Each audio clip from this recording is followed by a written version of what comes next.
오늘 성경 말씀은 골로새서 2장 12절에서 15절입니다. 오늘 본문 12절은 기독교 신앙의 핵심이라고 할 수 있습니다. 여기서 예수님이 십자가에서 죽으셨다가 다시 살아나셨다고 말하고 있습니다. 그런데 우리가 이 예수님을 믿을 때 그의 죽음과 부활에 동참하게 된다는 것입니다. 즉 예수님의 죽음이 내 죽음이 되고 예수님의 부활이 내 부활이 된다는 것입니다. 우리가 성도라면 이 진리를 믿어야 합니다. 왜냐하면 이 진리를 믿는 사람이 성도이기 때문입니다. 그리고 이 진리를 믿는 사람을 하나님의 자녀라고 합니다. 이 진리를 믿게 될 때 하나님을 아버지로 부르게 됩니다. 우리는 이 진리에 대한 믿음을 가시적으로 표현하는데 그것이 바로 세례입니다. 세례는 죽음과 부활을 나타냅니다. 세례를 받으려고 물에 들어갈 때 예수님과 함께 죽는 것이고 물에서 올라올 때 예수님과 함께 부활하는 것입니다. 즉 우리가 삼위일체 하나님의 이름으로 세례를 받을 때 물에 들어가면서 예수님의 죽음에 동참하는 것이고 물에서 나오면서 예수님의 부활에 동참하는 것입니다. 이런 이유로 우리는 세례의 소중함을 잊어서는 안 됩니다. 물론 이 세례가 구원의 필수적인 요소가 되지는 않습니다. 하지만 그 의미를 생각하면 상당히 귀한 것임을 알 수 있습니다. 그리고 교회는 이 세례의 의미를 반복 기념하고자 성찬식을 행하는 것입니다. 예수님의 살과 피를 먹고 마심으로 예수님과 연합을 기념하는 것입니다. 세례를 통하여 연합된 이 상태가 지속되고 있음을 우리는 성찬식을 통하여 기념하는 것입니다. 그렇다면 예수님은 왜 죽으셔야 하셨고 왜 3일 만에 부활하셔야 했을까요? 이 예수님의 죽음에는 두 가지 이유가 있습니다. 첫째는 당시 시대에 따른 정치적인 죽음입니다. 예수님이 태어나실 때의 헤롯 왕은 동방 박사의 말을 듣고 예수님을 죽이려 하였습니다. 또한 당시 이스라엘은 로마의 통치 아래 있었는데 빌라도 총독은 예수님을 십자가에 달도록 하였습니다. 헤롯이 죽이려 할 때도 자신의 왕의 자리를 지키기 위해서였고 빌라도가 예수님을 십자가에 죽음에 넘겨준 것도 자신의 권력의 자리를 지키기 위해서였습니다. 뿐만 아니라 예수님을 죽음에 넘긴 유대인들, 특히 종교 지도자들은 자신들의 기득권의 자리를 지키기 위한 것이었습니다. 그러나 이런 정치적인 이유가 예수님의 죽음을 다 설명할 수 있는 것은 아닙니다. 예수님이 십자가에 못 박혀 죽으신 두 번째 이유는 근본적인 이유로 하나님 아버지의 계획 때문입니다. 오늘 본문 13절에서 말하는 우리의 범죄와 육체의 무할례 때문입니다. 예수님은 죄가 없으신 분이십니다. 이 땅에 존재하는 모든 사람들 중에 죄가 없는 분은 오직 예수님 뿐이십니다. 우리의 죄로 말미암아 죽으신 죽음이기에 예수님의 죽음을 대속의 죽음이라고 부릅니다. 예수님의 죽음은 십자가에서 이루어졌습니다. 십자가 처형은 가장 잔혹한 것이었습니다. 인류 최초에 지은 죄는 자칭 하나님이 되려고 한 죄였습니다. 하나님이 아닌데 하나님이 되려고 하는 것이 가장 악한 죄입니다. 최초 인간이 이 큰 죄를 짓는 데 있어서 사탄이 개입했다고 성경은 말하고 있습니다. 하나님은 그 죄가 얼마나 악하고 심각한 것인가를 알려주기 위해 대속자에게 가장 잔혹한 십자가 죽음을 선택하신 것입니다. 예수님은 십자가에서 죽으시고 부활하시는데 3일이 걸리셨습니다. 3일이 지나서 부활하심으로 예수님을 믿는 성도들의 모든 문제를 해결하셨습니다. 기독교 신앙의 핵심이 예수님의 죽음과 부활인데 예수님이 3일 만에 부활하신 이유에 대해 우리는 요한복음 14장 1절부터 3절에서 어느 정도 유추해 볼 수 있습니다. 예수님은 십자가에 달리기 전에 제자들에게 근심하지 말라라고 하셨습니다. 자신이 곧 죽을 것이지만 너희를 위하여 거처를 예비하면 다시 올 것을 말씀하셨습니다. 즉 이 3일은 앞으로 우리가 들어갈 처소를 예비한 기간이었던 것입니다. 창세기 1장에서 예수님이 천지를 창조하시는 내용이 나오는데 모두 6일 동안 창조하셨습니다. 그런데 이 6일을 반으로 나누면 1일째와 4일째가 관련이 있고 2일째와 5일째가 관련이 있고 3일째와 6일째가 관련이 있음을 볼 수 있습니다. 즉 1일부터 3일째는 전체적인 틀을 창조하셨고 4일부터 6일째는 그 틀을 채우는 것들을 창조하신 것입니다. 첫째 날에 창조하신 빛과 어둠에는 넷째 날에 해, 달, 별들로 채워졌습니다. 둘째 날에 창조하신 궁창에는 다섯째 날에 새와 물고기로 채워졌습니다. 셋째 날에 창조하신 땅에는 여섯째 날에 사람과 동물로 채워졌습니다. 예수님이 십자가에서의 죽으심과 부활을 통하여 시도하신 것은 새 창조입니다. 그러니까 예수님이 죽은 지 3일 만에 부활하시는 것은 새 창조의 그 틀을 만드신 기간으로 볼 수 있습니다. 그런데 이렇게 자기 백성을 죄에서 구원하시는 예수님은 그의 직분을 보면 제사장이시고 선지자이시고 왕이십니다. 예수님은 온 인류의 제사장과 선지자와 왕이 되셔서 우리를 죄에서 구원하신 분이십니다. 그렇기 때문에 우리는 이 예수님의 새 직분을 알 때 예수님을 더 올바로 믿을 수 있습니다. 이 새 직분의 의미를 정확히 알 때 제대로 예수님께 대한 신앙 고백을 할 수가 있습니다.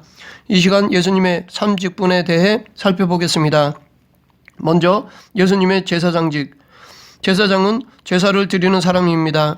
구약 시대에 죄를 용서받기 위하여 필요한 제사의 3요소가 있었는데 바로 제사장, 제물, 성전이었습니다.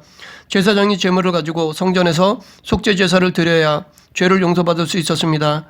제사장이 의뢰인을 대신하여 제사를 드릴 때 하나님이 그 제사를 받으시면 죄를 용서받게 되었습니다. 그런데 예수님이 바로 제사장이셨습니다. 히브리서 기자는 그러므로 그가 범사의 형제들과 같이 되심이 마땅하도다. 이는 하나님의 일에 자비하고 신실한 대제사장이 되어 백성의 죄를 속량하려 하심이라. 그러므로 함께 하늘의 부르심을 받은 거룩한 형제들아, 우리가 믿는 도리의 사도이시며 대제사장이신 예수를 깊이 생각하라 라고 하였습니다. 예수님이 대제사장이 되신 이유는 분명합니다. 즉 자기 백성의 죄를 속량하기 위해서입니다. 그러나 예수님은 구약의 제사장들과는 달리 완벽한 제사장이십니다. 구약의 제사장들은 정년이 있었습니다. 나이가 들면 다시 다른 사람으로 바뀌었습니다. 하지만 예수님은 마지막 대제사장이십니다. 왜냐하면 예수님이 제사를 완성시키셨기 때문입니다. 그래서 더 이상 대제사장이 필요 없게 되었습니다. 예수님이 제사장의 기능을 완성하셨습니다. 뿐만 아니라 예수님은 친히 당신이 제물이 되셨습니다. 구약의 제사에는 반드시 제물이 필요하였습니다. 레위기에 보면 대표적인 제사 5가지가 나오는데 제사마다 제물이 다양하였습니다. 주로 소나 양이 제물로 드려졌고 비둘기나 곡식도 제물로 드려졌습니다. 구약의 제사에서는 제사를 드릴 때마다 새로운 제물이 필요하였습니다. 먼저 사용했던 것은 다시 사용할 수가 없기 때문입니다. 그런데 예수님께서 친히 영원한 제물이 되어주셨습니다. 이것에 대해 세례 요한은 이튿날 요한이 예수께서 자기에게 나오심을 보고 이르시되 보라 세상 죄를 지고 가는 하나님의 어린 양 이로다 라고 하였고, 사도 요한은 그는 우리 죄를 위한 화목 제물이니 우리만 위할 뿐 아니요 온 세상의 죄를 위하심이라 라고 하였으며, 히브리서 기자는 그리하면 그가 세상을 창조한 때부터 자주 고난을 받았어야 할 것이로되 이제 자기를 단번에 제물로 드려 죄를 없이 하시려고 세상 끝에 나타나셨느니라 라고 하였습니다. 이렇게 예수님은 친히 제물이 되셔서 영원한 제사를 단번에 드리셨습니다. 제사장 되신 예수님은 죄가 없는 당신의 몸을 제물로 삼으셨기에 완전하고 영원한 제물이 되신 것입니다. 이뿐 아니라 제사장이시며 제물이신 예수님은 또한 성전이 되셨습니다. 요한복음 2장 19절부터 21절, 예수께서 대답하여 이르시되 너희가 이 성전을 헐라 내가 사흘 동안에 일으키리라. 유대인들이 이르되 이 성전은 46년 동안에 지었거늘 3일 동안에 일으키겠느냐 하더라. 그러나 예수는 성전된 자기 육체를 가리켜 말씀하신 것이라. 예수님이 성전에서 장사하는 사람들을 내쫓으셨는데 이런 행동은 성전에서 장사하는 것을 꾸짖는 행동이기도 하셨지만 더 중요한 사실은 기존의 성전에 대한 종말을 선언하는 것이었습니다. 사람들은 상을 엎으신 예수님에게 성전에 대한 무슨 표적을 보일 수 있느냐라고 질문하였습니다. 그 대답으로 하신 말씀이 바로 이 말씀이셨습니다. 즉 내가 새로운 성전이라 라는 것입니다. 그런데 바울은 그 성전 되신 예수님을 믿는 성도도 성전이라고 하였습니다. 고린도전서 3장 16절, 너희는 너희가 하나님의 성전인 것과 하나님의 성령이 너희 안에 계시는 것을 알지 못하느냐. 이렇게 제사장이신 예수님이 자신을 제물로 삼고 성전된 자신 안에서 하나님께 완벽하고 영원한 제사를 드림으로 당신을 믿는 모든 성도들의 죄를 용서해 주실 수 있게 하셨습니다. 그래서 오늘 본문 13절에서 또 범죄와 육체의 무할례로 죽었던 너희를 하나님이 그와 함께 살리시고 우리의 모든 죄를 사하시고 라고 말한 것입니다. 이 놀라운 복음을 믿을 때 우리는 죄 용서를 받습니다. 제사장 되시고 제물 되시며 성전 되신 예수님께서 십자가에서 죽으심으로 말미암아 우리의 모든 죄가 용서받은 것입니다. 더 구체적으로 말하면 죄와 관련된 모든 것으로부터 해방이 된 것입니다. 제사장으로 제물이 되시고 성전 되신 예수님의 십자가 죽음과 부활이 가져온 죄로부터의 해방입니다. 이 해방은 크게 세 가지로 나눠 볼 수 있습니다. 첫째, 죄책감, 수치심으로부터의 해방입니다. 로마서 8장 1절 2절. 그러므로 이제 그리스도 예수 안에 있는 자에게는 결코 정죄함이 없나니 이는 그리스도 예수 안에 있는 생명의 성령의 법이 죄와 사망의 법에서 너를 해방하였습니다. 히브리서 4장 16절과 10장 19, 20절에서도 같은 말을 하고 있습니다. 죄책감, 수치심으로 고통받는 사람들이 있습니다. 만일 내가 예수님을 믿는데도 죄책감으로 고통받고 있다면 사탄에게 속고 있는 것으로 볼 수 있습니다. 사탄은 우리를 죄책감에 잠식시켜 죽이려 합니다. 아니면 예수님 없이 행위구원이라는 달콤함으로 유혹합니다. 둘째, 죄의 형벌로부터 해방입니다. 요한복음 5장 24절. 내가 진실로 진실로 너에게 이르노니 내 말을 듣고 또 나 보내신 이를 믿는 자는 영생을 얻었고 심판에 이르지 아니하나니 사망에서 생명으로 옮겼느니라. 로마서 5장 9절, 6장 23절, 갈라디아서 3장 13절에서도 같은 말씀을 하고 있습니다. 한마디로 예수님을 믿을 때 지옥에 가지 않는다는 것입니다. 셋째, 죄의 능력과 존재로부터의 해방입니다. 로마서 6장 14, 15절. 죄가 너희를 주장하지 못하리니 이는 너희가 법 아래에 있지 아니하고 은혜 아래에 있음이라. 그런즉 어찌하리요? 우리가 법 아래에 있지 아니하고 은혜 아래에 있으니 죄를 지으리요? 그럴 수 없느니라. 우리가 법 아래에 있지 않고 은혜 아래에 있으므로 이제는 죄가 우리를 주장하지 못한다는 것입니다. 이런 해방이 예수님을 믿을 때 우리에게 주어집니다. 두 번째, 예수님의 선지자직. 예수님은 이 땅에 선지자로 오셨습니다. 하나님은 예수님을 이 땅에 선지자로 보내실 것을 미리 말씀하셨습니다. 구약시대 성경에 나오는 선지자들의 사명은 하나님의 말씀을 사람들에게 전하는 것이었습니다. 또한 그 하나님의 말씀을 사람들이 잘 지킬 수 있도록 도와주는 역할을 하였습니다. 모세가 이스라엘 백성들에게 내 하나님 여호와께서 너희 가운데 내 형제 중에서 너를 위하여 나와 같은 선지자 하나를 일으키시리니 너희는 그의 말을 들을지니라 라고 말하였습니다. 하나님은 구약시대에 수많은 선지자를 보내셨습니다. 그러나 여기 모세가 말한 선지자, 즉 나와 같은 선지자를 일으키신다는 말은 궁극적으로 예수님을 의미합니다. 하나님은 예수님을 이 땅에 모세와 같은 역할을 하는 선지자로 보내실 것을 예언하신 것입니다. 이 예언은 예수님 오시기 1500년 전에 하신 것입니다. 율법을 지키지 못하여 저주를 받아야 하는 당신의 백성들을 구원하시기 위하여 하나님은 독생자이신 예수님을 선지자로 보내실 것을 말씀하셨습니다. 누가복음 13장 33절에서 예수님은 그러나 오늘과 내일과 모레는 내가 갈 길을 가야 하리니 선지자가 예루살렘 밖에서는 죽는 법이 없느니라 라고 말씀하셨습니다. 여기서 예수님은 자신이 선지자이심을 직접 말씀하셨습니다. 오늘 본문 14절은 선지자로 오신 예수님이 하신 일에 대한 것이라 할 수 있습니다. 우리를 거스르고 불리하게 하는 법조문으로 쓴 증거를 지우시고 제하여 버리사 십자가에 못 박으시고, 여기서 말하는 법조문으로 쓴 증거가 율법입니다. 이 율법은 우리를 거스르게 합니다. 율법이 잘못되었기 때문이 아니라 우리가 율법을 지키는 능력이 없기 때문입니다. 그러나 이 말씀은 예수님을 믿는 성도들에게는 이 율법의 역할이 바뀌었다는 것입니다. 예수님을 믿으면 그 율법을 온전히 지킨 것으로 인정되는 것으로 바뀐 것입니다. 의인으로 인정하신다는 것으로 이것을 칭의라고 합니다. 이것이 복음입니다. 기쁜 소식입니다. 아니, 온 인류가 율법을 온전히 지키는 방법은 이 방법밖에 없습니다. 선지자이신 예수님을 믿는 방법이 유일한 방법입니다. 예수님을 믿음으로 예수님이 지키신 율법의 효력이 우리에게도 임해서 우리도 지키는 것으로 하나님이 인정해 주시는 것입니다. 그래서 이것을 복음, 기쁜 소식이라고 하는 것입니다. 선지자는 하나님 뜻을 전하는 사람입니다. 율법이 있는데도 그 율법을 무시하고 살아가는 사람들에게 하나님 뜻을 전하는 사람이 선지자였습니다. 그런데 유대인들은 자신들 나름대로 장로의 유전을 만들어 지킴으로 율법을 다 지키고 있다고 자신만만해 하였습니다. 자신들은 의로운 사람이며 구원받은 자라고 자처하였습니다. 하나님의 말씀에 순종하지 않자 공생의 기간 중에 예수님이 이들을 책망하셨던 것입니다. 이런 오해를 바로잡기 위해 예수님이 마태복음 5장부터 7장까지의 말씀을 하신 것입니다. 그것을 산 위에서 하신 말씀이라고 하여 우리는 산상수훈이라고 부릅니다. 이 산상수훈을 크게 보면 율법, 즉 십계명의 재해석이라 할 수 있습니다. 겉으로 순종하는 것은 물론 마음으로까지 100% 순종해야 온전한 율법 준수임을 말씀하고 있습니다.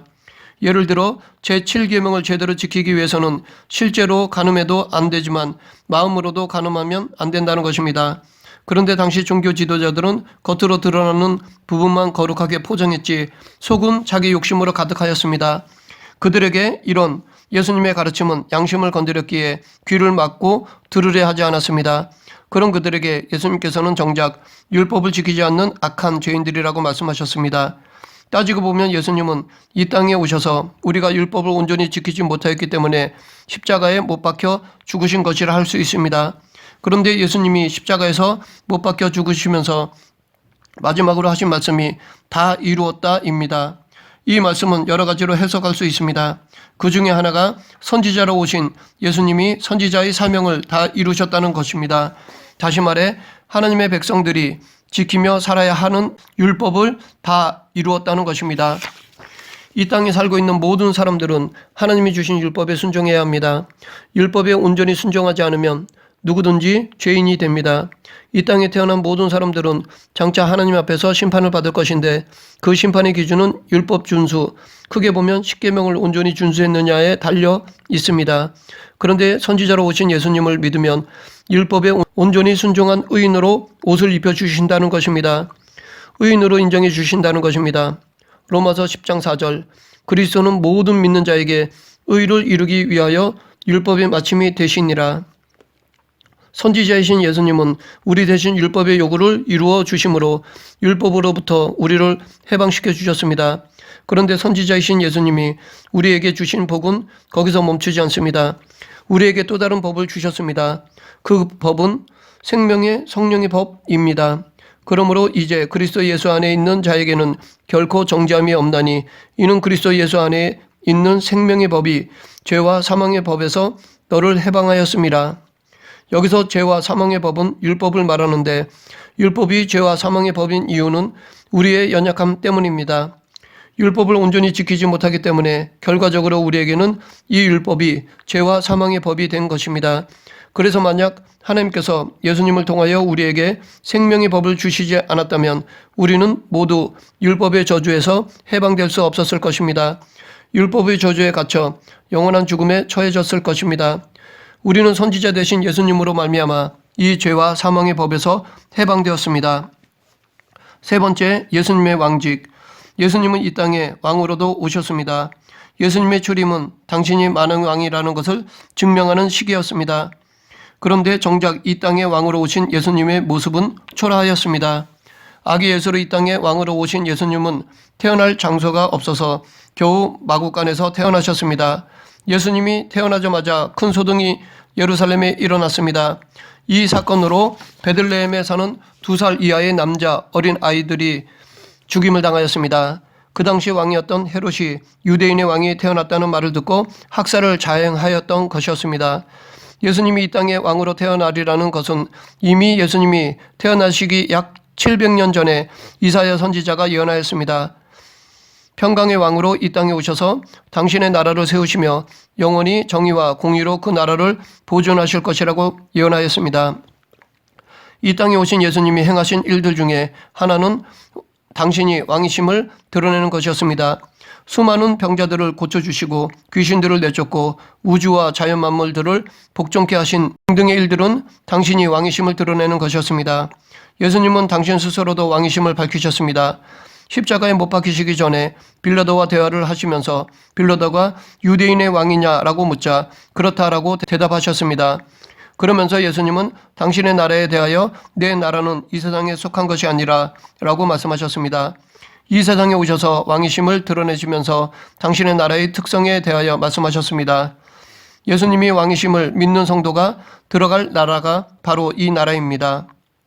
통치적으로 이 세상에 있으면서도 이 세상에 속한 나라가 아닌 예수님의 공의와 정의가 넘쳐 흐르는 하나님의 나라이고 동시에 공간적으로는 실제적인 천국입니다.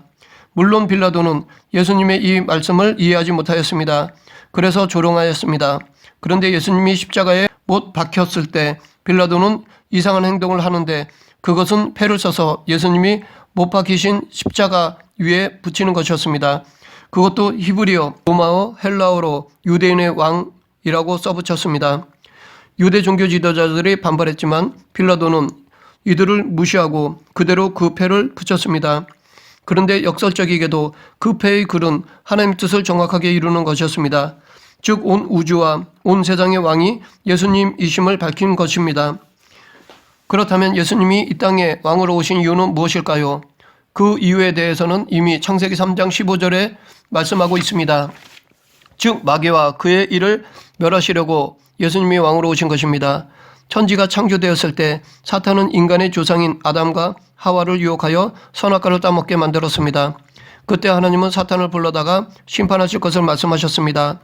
내가 너로 여자와 원수되게 하고 내 후손도 여자의 후손과 원수되게 하리니 여자의 후손은 내 머리를 상하게 할 것이요 너는 그의 발꿈치를 상하게 할 것이니라. 이 말씀대로 예수님이 이 땅에 오셨을 때 사탄은 예수님의 발꿈치를 상하게 만들었습니다. 채찍에 맞게 하고 십자가에 못 박히게 함으로 예수님의 발꿈치를 상하게 하였습니다. 발꿈치를 상하게 된 예수님은 죽은 지 3일 만에 부활하심으로 사탄의 머리를 상하게 만들었습니다. 십자가를 지시고 죽으셨다가 부활하신 예수님은 승천하셨습니다. 부활하셔서 이 땅에서 40일 동안 계시다가 하늘로 올라가셨습니다.